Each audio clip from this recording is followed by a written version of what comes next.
Sejam bem-vindos, fiel. Um excelente final de domingo para todos e vamos aqui com mais um vídeo no canal trazer esse pós-jogo do Timão que acabou empatando lá em Salvador diante da equipe do Bahia pelo placar de 1-1. Estou trazendo um corte aí com a análise da partida. Se inscreva no canal, deixa seu like. Se quiserem deixar a opinião de vocês aí nos comentários e vamos com o vídeo. Mas a gente tá brincando aqui, dentro né? da correção. O juiz acertou. Acertou. E a gente vai falar mais sobre isso, mas tínhamos 32 câmeras pro novo sistema de VAR, né? Isso. 32 que é bem câmeras. e rápido, né? Saiu o resultado e tudo funciona independentemente das imagens da televisão. São as imagens que são exclusivas do VAR, desse VAR semiautomático. E tudo foi bem feito. O primeiro gol anulado é o bico da chuteira. Um bico de chuteira do Ademir. Então ele estava adiantado, um bico da chuteira. E os outros, um pouco o ombro, um pouco, assim, tudo muito um pouco. Mas é o que manda a regra, né? Estava um pouco na frente, bem impedido. O Ramon Abate-Abel voltou, Zé Elias se manifestou muito feliz que ele tenha voltado na Copa do Mundo. Podia ter ficado Parece por outro lá. árbitro. Quem? O Ramon Abate-Abel. Como? Porque Tá mais ele lento, deixou né? a confusão, né? O jogador se estranhar, aquele negócio de bode, cabeça com cabeça. Não, ele e o VAR, eles são tão ruins que ele conseguiu dar cartão amarelo pro zagueiro do David Duarte e eles não entenderam que não aconteceu nada, que o Garro se jogou, fez um escândalo lá e não aconteceu nada. Aí ele deu o cartão pro David Duarte. Foi essa da cabeçada, né? Foi a suposta cabeçada que o Garro cabeçada, né? Encostou aqui, os dois discutiram, então se era para dar cartão amarelo, tem que dar para os dois. Ou dá para os dois. Ou dá para os dois, ou não dá para nenhum, porque não aconteceu nada. Depois inverteu faltas o tempo todo. Era contra-ataque pro Corinthians, ele parava, contra-ataque pro Bahia, ele parava. E esse tipo de comportamento vai irritando o jogador, né, Zé? Sim, vai irritando. O grande problema também, sabe o que é? É o seguinte, no primeiro tempo se apita de um jeito. No segundo tempo se apita de outro jeito. Que era falta no primeiro tempo, no segundo passa a não ser. Ou que não era falta no primeiro tempo, passa a ser falta no segundo tempo. No primeiro tempo ele deixou correr um pouco mais. No segundo tempo ele tentou segurar. Ele viu que ia descambar, ele tentou segurar. Sim, aí é que muda o que o Zé está falando. Aí ele vai picando o jogo. Na Copa ele deixava correr também. Sim, porque lá os caras respeitavam um pouco mais. Há um certo respeito, quando nós estamos falando de Copa do Mundo, há um certo respeito do profissional para o profissional. Aqui, a gente não tem essa situação. Os caras se agridem o tempo todo. E tentam enganar o tempo todo. Tentam ludibriar a arbitragem o tempo todo. Eu gosto demais dele. Eu acho ele um baita de um jogador. Mas o Bidon precisa parar um pouco. Alguém precisa conversar com o Bidon, precisa parar de querer enganar o árbitro, querer bancar o fortão, o valentão o tempo todo. Né? O Bidon, se ele pensar só em jogar bola, ele é fantástico. Fantástico. Eu sei que às vezes você tem uma guerra psicológica ali dentro do jogo e tal, mas ele vai acabar sendo marcado pelos árbitros no segundo tempo mesmo. No primeiro tempo ele cavou umas 2, 3 faltas, no segundo tempo o Abad já não deu mais nenhuma. Não, tá cavando falta, porque os caras conversam no vestiário. Né? O VAR liga, provavelmente alguém liga, fala, olha, o que você achou? Não foi. Chega no segundo tempo, os árbitros, então tá bom, então para. Sabe, é ruim para ele. É ruim para ele, porque aí os árbitros, como eu falei, os árbitros vão deixar de acreditar nele e vão começar a pegar a birra e vão entender que ele está querendo atrapalhar, que ele está querendo cavar falta. E aí, ao invés de ele sofrer a falta, ele vai tomar um cartão amarelo e vai ser prejudicado. Falo por experiência própria, né? Eu não quero que ele passe o que eu passei, porque ele é muito bom jogador e importante para o Corinthians. Hoje o Garro estava isolado lá na frente, junto com o Yuri Alberto, né? E o Corinthians correndo o tempo todo. Ele seria essa... Opa, vou parar a bola, vou tocar, vou segurar, como ele sempre fez. E ele não conseguiu. O André também, sentiu a pressão da equipe do Bahia, que jogou 90 minutos em cima da equipe do Corinthians, hein? É uma equipe bem treinada, que toca bem a bola. Treinada, e mudando peças, né? O Rodrigo Nestor está ganhando espaço. Sim, o Vélez, Alejo Vélez. Opa, boa contratação. Fez uma boa estreia, jogador caro, 9 milhões de euros. Ele fez uma boa estreia, mas teve passagem pela Espanha, pelo futebol da Inglaterra. Tinha voltado para a Argentina e agora foi contratado pelo Bahia. Eu acho que é um jogador que já mostrou presença de área, que era o que o Bahia precisava, mostrou que a bola por cima ele vai disputar todas com os zagueiros adversários, é muito corajoso.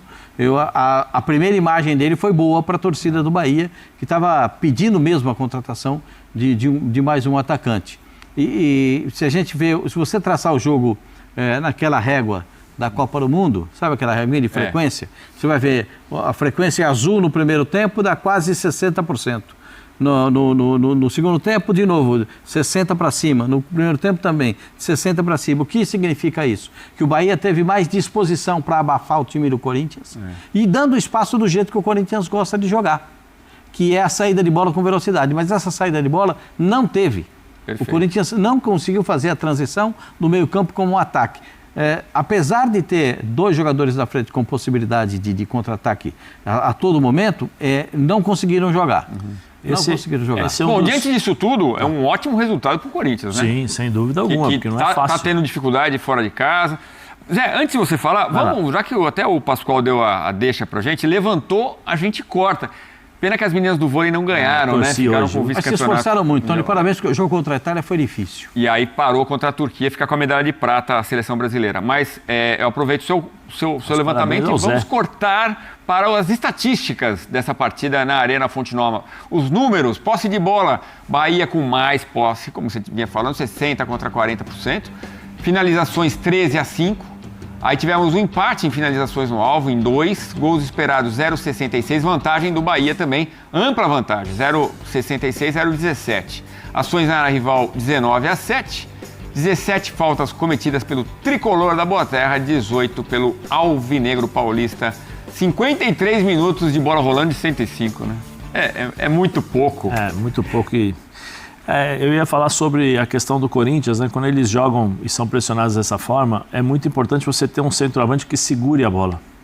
O Yuri, por característica, ele procura, como gosta de dizer o vovozinho, né, Pascoal? Nos espaços futuros, né? Espaços vazios. E o que acontece? Fica difícil. Quando o Garro pega na bola, ou quando qualquer outro jogador no meio campo pega na bola, ele parte para receber, para ser lançado. E aí é o complicado, porque muitas vezes ele precisa parar, segurar essa bola, para o time sair um pouquinho mais, ter um pouco mais de respiro, né? E conseguir sair desse abafo e poder chegar com mais homens à frente para poder jogar. E ele não consegue, e aí fica dependendo. Por exemplo, o Caio César, que era a válvula de escape, não conseguiu jogar porque o lateral esquerdo do Bahia vinha o tempo todo. Né? E o Bahia... Caio César agora passou as dificuldades físicas. Tá bem, né? Tá bem, ele é bom jogador, né? Ele é muito bom jogador em relação à velocidade, ele pega a bola, ele parte para cima do adversário e tal, mas as funções táticas hoje, o Rogério criou dificuldades pro Fernando Diniz, né, pro Corinthians, porque ele saía com 3 zagueiros e adiantava, né? Um 3-4-3, às vezes um 3-5-2. O Guilherme é lateral, né? E aí o Juba ficou no banco. E o Corinthians aí ele tinha que ir para trás para evitar essa superioridade numérica, e com isso o Bahia conseguia jogar, mas não conseguia criar tantas oportunidades por dentro. Quem foi que comentou? Um de vocês? O André. O Argileri tava nesse lance aí? O André. O André, se você observar, o André tá com o zagueiro no começo lá, ó. Aí o André larga. O André que tinha que fazer essa marcação individual era o André e o Bidon. O Bidon estava fazendo no centroavante, no Vélez, e o André no Danilo Duarte, né? Só que o Danilo é 1,95, se eu não me engano, o André não conseguiu segurar. E aí eu acho que é um erro, né? Porque você não pode colocar um menino de... Primeiro que nada contra o André, mas ele não tem a experiência necessária para poder segurar um jogador com quase 2 metros de altura. O David Duarte. O David Duarte, né? Então, assim, segura um pouquinho mais, põe o Gustavo, desculpa. O Gustavo para marcar homem a homem e põe o Gabriel Paulista para ir no cabeceio, né? Para a bola, né? O Gabriel estava no centroavante. Então, não, mas é o Bidon. Bidon fica normalmente, o Bidon que estava segurando o centroavante, né? Porque eles estavam rodando. Mas eu falo assim, Pascoal, para mudar um pouco a marcação, se você tem um cara como o Danilo Duarte, né? Que é muito alto, o que você faz? Coloca homem a homem, né? Põe o Gustavo junto com ele ali no homem a homem, 2 metros, 2 metros, né? Eles brigam ali entre eles e põe um cara para... Porque ele cabeceia com facilidade, né? Você não precisa... É igual o Gustavo. O Gustavo, o ano passado, que foi um artilheiro, ou foi esse ano? Não, ele tem feito muitos gols de cabeça, Gustavo. O Corinthians tem uma jogada que você coloca no alto, no segundo pau, ou uma bola mais alta, e ele vem de trás, né? Os caras fazem o bloqueio, e ele sai e vem para cabecear. É a mesma coisa que fez o Bahia. Fez na Libertadores alguns gols, ele fez desse bastante. ano. Aliás, Corinthians e Rosário Central, você vai ver com a gente aqui na ESPN. Já, tá chegando. Depois da Copa do Brasil, já chega a Libertadores. Mas vamos lá para a Arena Fonte Nova com o repórter Vladimir Bianchini, que tem as informações. Já também Fernando Diniz falando aqui no Equipe F. E aí, Vlad, estádio cheio hoje, 1-1. Acho que qualquer corintiano assinaria esse resultado, hein, Vlad? Com certeza, Edu, um grande abraço para você, para o pessoal do estúdio, também para os fãs de esportes. Um resultado que foi melhor do que o desempenho em campo para o Corinthians, que chegou a 4 jogos sem derrotas no Campeonato Brasileiro. Para o Bahia também, mais uma partida sem perder, mas a torcida ficou com aquele gostinho de que poderia ter sido ainda melhor, né? Já que foram 3 gols anulados. Nessa questão do jogo de hoje, a gente viu principalmente o primeiro tempo muito quente, a torcida, principalmente o Rogério Ceni, reclamando muito com a arbitragem. Já no segundo tempo, depois de toda aquela confusão antes do intervalo, as equipes voltaram um pouco mais mornas, assim, o próprio jogo mesmo deu, né, ficou um pouco mais frio, mas mesmo assim algumas boas chances de jogo até o final da partida. Um empate que foi um resultado que não foi ruim para as duas equipes, mas é aquela coisa, poderia ter sido um pouco melhor para o Bahia, para o Corinthians. Foi um resultado que realmente foi bastante até comemorado. A gente vai descobrir como que o Fernando Diniz vai reagir a essa questão, a gente vai conversar com ele daqui a pouquinho também na entrevista coletiva. O Corinthians que enfrenta agora o Atlético Paranaense em casa, não tem o Andileri, que está suspenso. Isso vai ser um problema muito grande, já que o Bidu está machucado, então pode ser que o Fernando Diniz seja obrigado a improvisar algum jogador no setor. Já o Bahia visita o Fluminense na quarta-feira. E uma informação de última hora aqui da Lili Nascimento e também do Bruno Andrade: o Memphis Depay acertou a renovação de contrato com o Corinthians por 2 anos, e aí mais um ano caso atinja algumas metas. Ainda não assinou o vínculo, não assinou o contrato novo, mas já está praticamente tudo certo, então poderemos ter finalmente um fim da novela Memphis Depay. Volto com você, Edu. Valeu, obrigado, Vlad. Qualquer novidade, você chama, a prioridade é sua, inclusive com o Fernando Diniz falando sobre esse empate fora de casa do Corinthians. Obrigado por enquanto. Classificação do Campeonato Brasileiro, com esses 2 jogos concluídos neste domingo. Tivemos 3 ontem, né? O Palmeiras segue líder com 44, o Flamengo vai a campo daqui a pouquinho 37, Atlético Paranaense venceu o Inter, foi a 36, Fluminense 32, que campanha do Furacão, hein? Espetacular na terceira colocação. O Bahia 1 pontinho, foi a 31, Bragantino 30, o Botafogo venceu o Cruzeiro, vamos falar sobre isso já, foi a 29, Corinthians 28, Cruzeiro 27, Curitiba 26 pontos ganhos. Na segunda página, Vitória 26, São Paulo 25, Atlético Mineiro 25, Santos empatou apenas com a Chapecoense 22, Internacional perdeu para o Furacão 21, Grêmio 21, Vasco empatou com o Mirassol 21 e 20, o Remo também na zona de rebaixamento com 18 e a Chape é a lanterna com 10 pontos ganhos.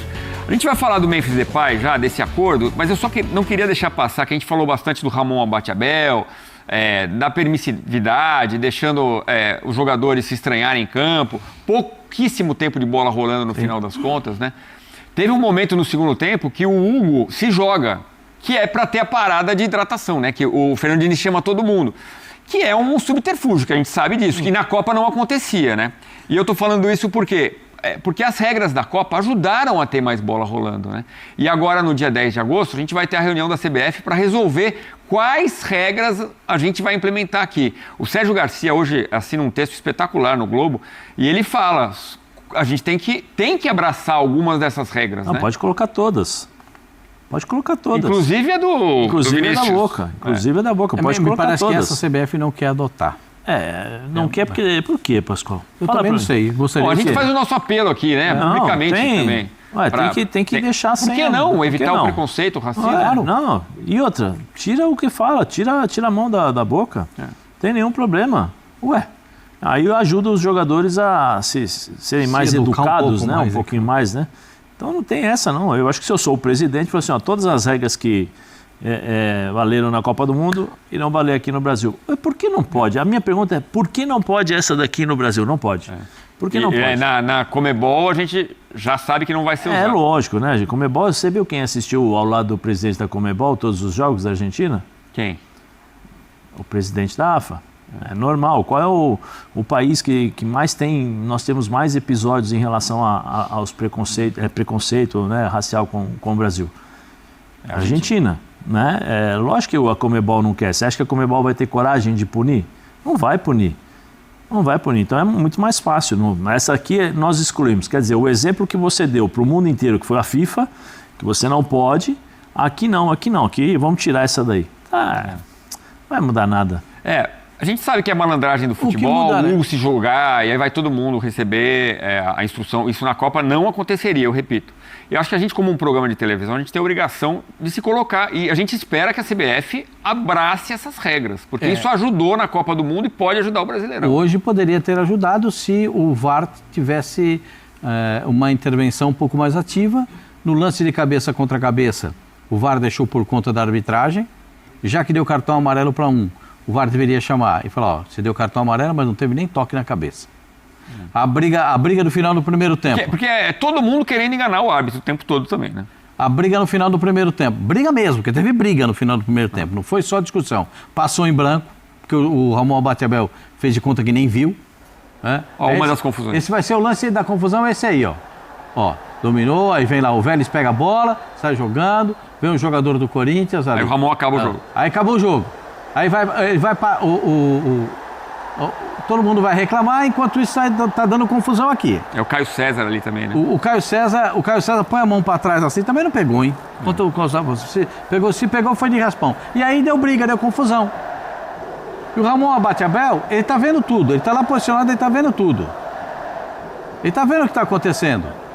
É mão pra cá, é tapa pra lá, e aí aquela confusão toda. Não aconteceu, não deu um cartão, não teve nada isso aí. Isso precisa ser analisado. E aí vai para a comissão de arbitragem, vamos analisar, depois vamos conversar com o árbitro. Mas ele acabou de voltar na Copa do Mundo. O árbitro acabou de voltar na Copa do Mundo. E não fez absolutamente nada. Eu não sei se ele vai expulsar 4 ou 5 do Bahia, 5 ou 6 do Corinthians, ou vai expulsar o treinador do X, o treinador do Y. Não importa, não pode ter essa bagunça em campo. Aquela coisa até educativa, no mínimo 2 cartões para cada time, né? Para falar, não quero mais isso, no mínimo, amarelinhos, pelo menos. Edu, tem as câmeras que pega todo mundo, pega quem começou, quem empurrou, quem puxou, quem fez o tete-a-tete ali cara a cara, pega tudo, quem começou, basta ter vontade para fazer, vontade e coragem. Mas aí depois ele se compromete. O Rogério queria falar com o Yuri, e o Yuri ignorando, ó. Não, eu quero falar com você de boa. O que será que falou no ouvido do Yuri Alberto, hein? Gente, assim, são cenas que isso, com toda certeza, isso só depõe contra. Não, isso aí é excesso de vontade. Os caras estavam com garra. Não, isso não é excesso de vontade, isso não é garra. Isso é bagunça, é outra coisa. E aqui no Brasil a bagunça está frequente. No jogo do Cruzeiro contra o Botafogo também teve. Vai pensando que não teve, também teve. Todos os jogos têm, e todos os jogos terão. Me parece que os times que voltaram agora dessas atividades depois de alguns 57, outros 55 dias sem atividade para jogar oficialmente, os times estão voltando realmente assim, parece que com alguns, né? Alguns, porque tem alguns que vêm numa tiriça de dar dó, que é o time do Santos. O Santos vem numa preguiça estabelecida. É um negócio impressionante a preguiça do time do Santos. Aí, quase todos vêm com muita vontade, com muita pegada. E isso cabe à arbitragem conter. Porque se você não contém isso, e não pode apitar de um jeito permissivo no primeiro tempo, deixa chegar. Aí no segundo tempo, sabe o que tem que fazer? Tem que controlar, porque chegou muita gente e deu um cartão para cada lado. Aí no segundo tempo começa a querer controlar o jogo no cartão. E aí vira tumulto, vira confusão. Isso é frequente. Nós não estamos renovando o capítulo. Ele é o mesmo de sempre. É lamentável, porque o Bahia tem um bom time. Isso. Poderia ter vencido o jogo, o Corinthians é um bom time, poderia ter vencido o jogo, mas eles muito mais se digladiaram em campo.